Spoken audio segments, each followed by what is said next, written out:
House প্রপার্টির একটা অঙ্ক সলভ করতে গিয়ে আমরা দেখছি যে মিস নিকিতা কাঞ্জিলাল, বিউটিফুল নাম, বলো নামটা কি বললো?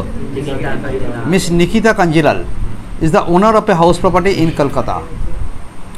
The following particulars are available for the previous year 23-24. আমাদের previous year কত? 23-24, right? Date of completion of the construction হয়েছিল 2017 সালে, ওর কনস্ট্রাকশন কমপ্লিট হয়ে গেছে। কেন যে দিয়েছে ভগবান জানে। জিএমবি দিয়েছে 30,000, কত টাকা বললাম বলো?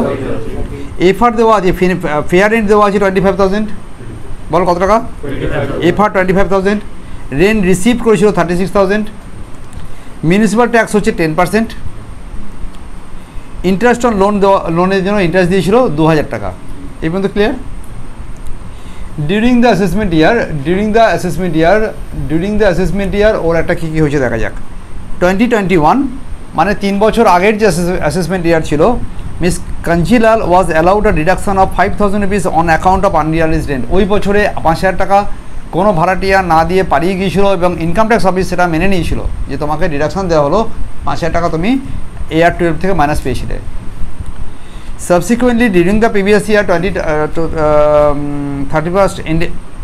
31st March 2024, মানে কারেন্ট ইয়ারে ওরা কী করেছে, she recovers the unrealized rent of 2,000 টাকা। কত টাকা আদায় করেছে বলো? 2,000 টাকা। She spend 500 rupees for recovery of ওই আনরিয়ালাইজড রেন্টটা যখন আদায় করতে গেছে তার জন্য 500 টাকা এক্সট্রা খরচা হয়ে গেছে তার। তুমি বলো নিকিতা কাঞ্জিলালের ইনকাম ফ্রম হাউস প্রপার্টি কত হবে? তাহলে আমরা ফার্স্টে কী করবো? ফার্স্টে আমরা গ্যাপ বার করবো তো, আর গ্যাপ বার করাটা কোনো বুদ্ধিমান লোকের কাজ না, অত্যন্ত ছোটো আর সোজা কাজ, রাইট? তো চলো ক্যালকুলেশন অফ গ্যাপ, পাক্কা? কি বললাম বল? ক্যালকুলেশন অফ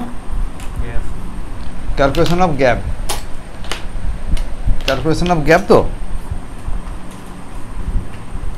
এটা বার করতে গেলে আমরা স্টেপ 1 একদম ছোটোবেলার বুদ্ধি এসেছি, বেশি কোনো বুদ্ধিসাথী নেই। বলো স্টেপ 1 কী শিখেছি?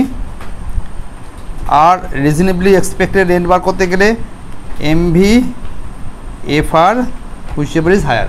এমভি কত ছিল? এই এমবিটা কিন্তু জিএমবি, এমবিটা কি এমবি? জিএমবি পুরো কথা কি? Gross municipal value is 30,000 rupees, fine. Your fair rent is 25,000, এর মধ্যে হায়ার কোনটা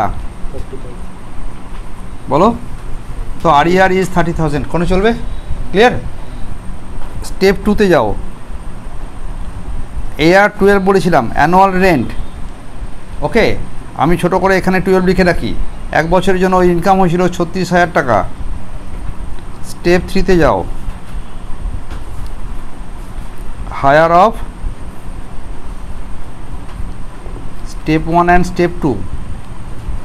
কেউ যদি লিখতে অসুবিধা হয় স্টেপ 1 স্টেপ 2 ক্লাসে বা কোনো সময় যদি বলে যে এটা আরইআর আর ইআর আর AR এর মধ্যে কে বেশি আছে বলো? 36,000। সো গ্যাপ ইজ কত? Gap is 36,000। যখন এখানে গ্যাপ বেরিয়ে গেল আমার এখানে খেলা শুরু হয়ে গেল। বলো GAV gap, gross annual value is কত? 36,000, রাইট? এখান থেকে লেস করো কি? মিউনিসিপ্যাল ট্যাক্স যদি ওনার দেয়, municipal tax paid by owner, paid by, ভাই মিউনিসিপ্যাল ট্যাক্সটা না বলেও বলেছে 10% দাও। কত পার্সেন্ট বলেছে? 10% কার উপরে দেবো? এক অশান্তি হয়ে গেল। 10%টা কার উপরে দেবো? এখানে এক বেশি কোশ্চেন হচ্ছে বাড়িটা কোথায়? নিকিতা কোথায় বাড়ি ছিল? কলকাতা না দিল্লি না কলকাতা না দুর্গাপুর? কলকাতা। তা 10% অফ নেট এমভি, কী বললাম? 10% of net MV, very important thing. 10% of net MB. Can net MB is required because of as house is in K মানে কলকাতায় বাড়ি থাকলে তোমাকে নেট এমবি করতে হবে। কলকাতায় বাড়ি থাকলে কি করতে হবে?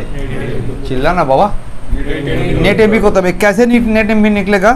तो तुमको जो जीएमबी है ना, जीएमबी को तुम 90% कर देगा तो नेट एमबी পেয়ে যাবি। মানে বাংলা কথা 10% ডাউন। এই যেটা হলো তার জিএমবি কত ছিল বলো?